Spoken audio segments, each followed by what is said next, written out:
Hi there, welcome to my channel.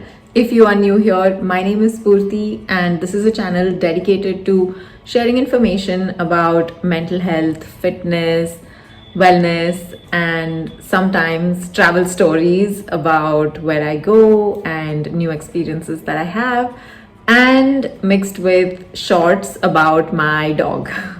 So if you like this content, please do support me by subscribing to my channel. Before we get started with this video, I would like to wish you all a happy new year. May you step into the best year of your life, and I send nothing but peace, health, love, and success to come your way this year and all the years to come. All right.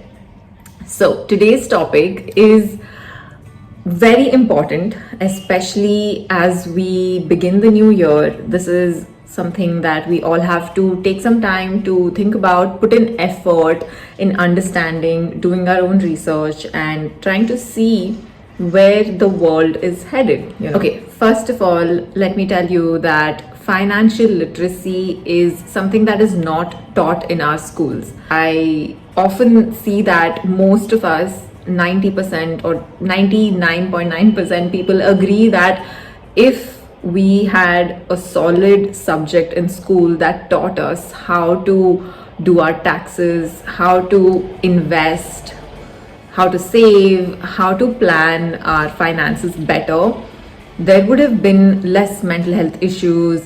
We all would have been better equipped to save money, plan for assets that we want. But unfortunately, it's funny how this subject, financial literacy, is not taught in any schools. But I strongly feel that financial literacy should be a mandatory subject in every single school. Anyway, I'm going to try my best to keep this video short and not go off topic. But if I do, please bear with me. All right. Diving into the main topics, we're going to talk about cryptocurrency. We're going to talk about how money works and Web 3.0, as well as NFTs and metaverse. So before we begin, let me tell you that I'm not an expert on these subjects, but I have done my research. I have interacted with people who are more experienced than me and watched videos, read articles, tried to gather as much information as I could. The reason why I've created this video is because it is important that we understand how technology is unfolding and how money, the fundamental organization of money, is changing from 2022 and has already started changing. First of all, as a woman, we don't put in enough effort and time and energy into understanding how money has been working and where it is really going in the future. Secondly, as an Indian, we as a community, we tend to stick to old ways of processes, old ways of doing things, and old ways of handling money, investing. Most of us try to stay safe. So this video is basically to try and tell you that it's time to buckle up and ride the tide, rather than resist it and fight it.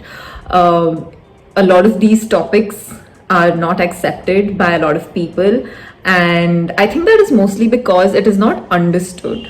There's a lot of misinformation on the internet, and everybody is learning. Everybody has to put in their individual effort into understanding. All right. So anyway, if I've had your attention till now, then thank you so much. Here is where the meat lies. Okay. Number one, to understand cryptocurrency, it is important to understand how money works. Okay. So why was money invented in the first place? Basically, money was invented as a way or mode of exchanging goods or buying something that one desires or needs. But we have something called as easy money and something called as hard money.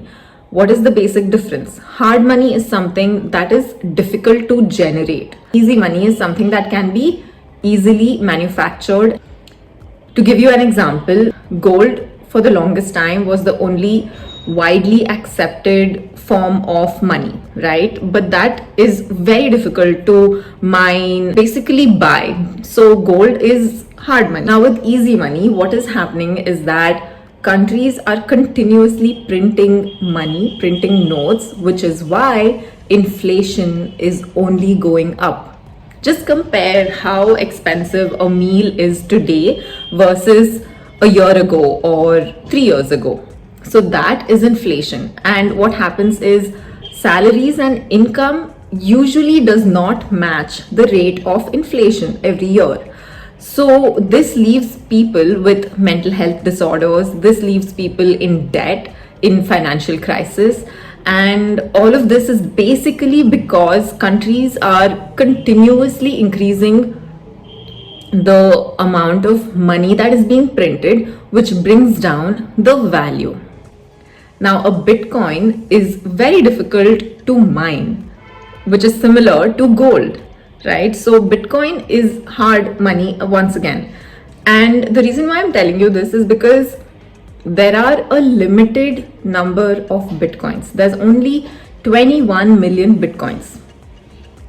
There's never going to be any more. There are amazing videos. I'm going to link these videos in the description box. They basically go into a lot more depth about these topics, and I highly recommend that you watch them. One is by Michelle Phan and the other is by Lavender. So both of them have created these amazing videos that I learned a lot by watching. Thank you for staying with me till now. I really appreciate it. Moving to Web 3.0. All right, let's go back a little bit to understand Web 1.0, Web 2.0, and what's coming up, which will be called Web 3.0. Web 1.0 basically existed from 90s up until 2004, the late 90s till 2004, where it was a static page of text. So the only consumers were readers. All we could do was read articles, read blogs, journals, stories, and news. There was no space for generating content and uploading. Now, Web 2.0 is where user-generated content came around, which is basically placed on all of these platforms like Meta, which is Facebook and Instagram and all of its other companies. And then you obviously have Google, LinkedIn, Microsoft, and Twitter. So that is part of Web 2.0, where a small group of big giants, these large companies, control our data. They store our data on their systems, servers, which is the centralized system.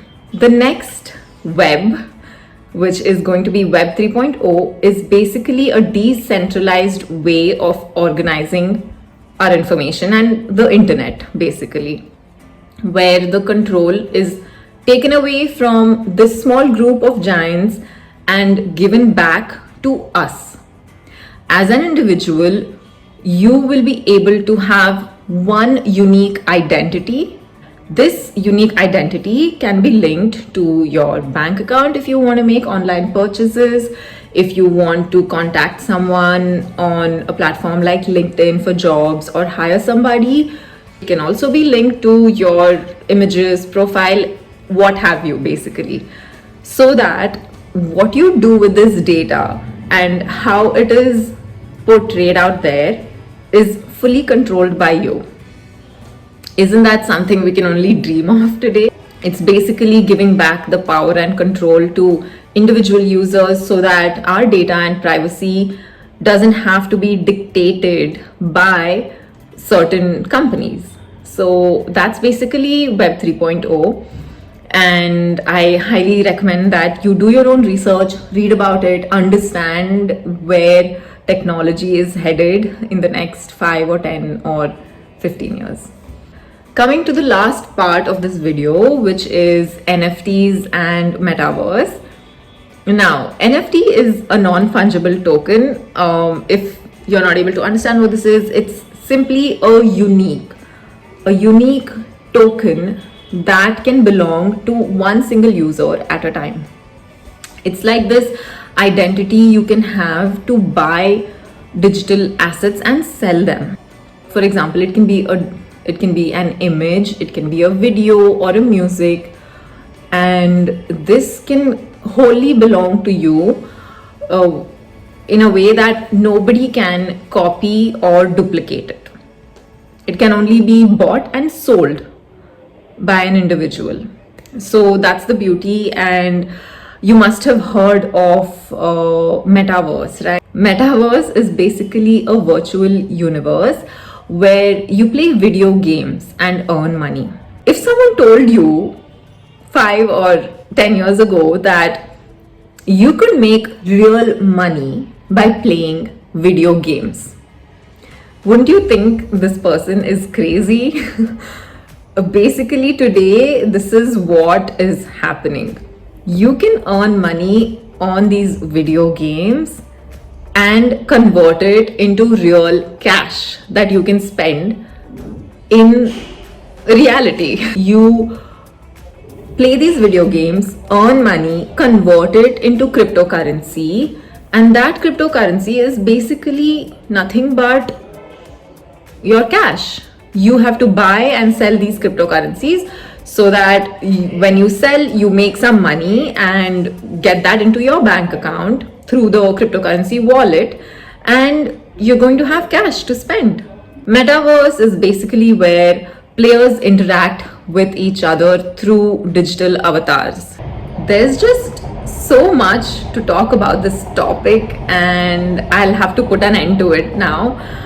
Thank you so much for listening to me, and I hope I was able to simplify a little bit. My main idea was to tell you a tiny bit about cryptocurrency, NFTs, metaverse, and Bitcoin, and Web 3.0, just so that you don't look at it as something you should stay away from.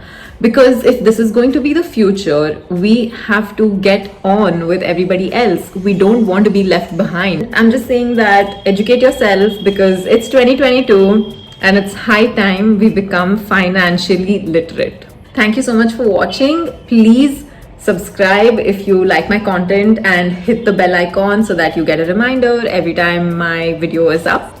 And do give this a big thumbs up. I would really appreciate it. Have a wonderful 2022. I'll see you in the next video. Bye.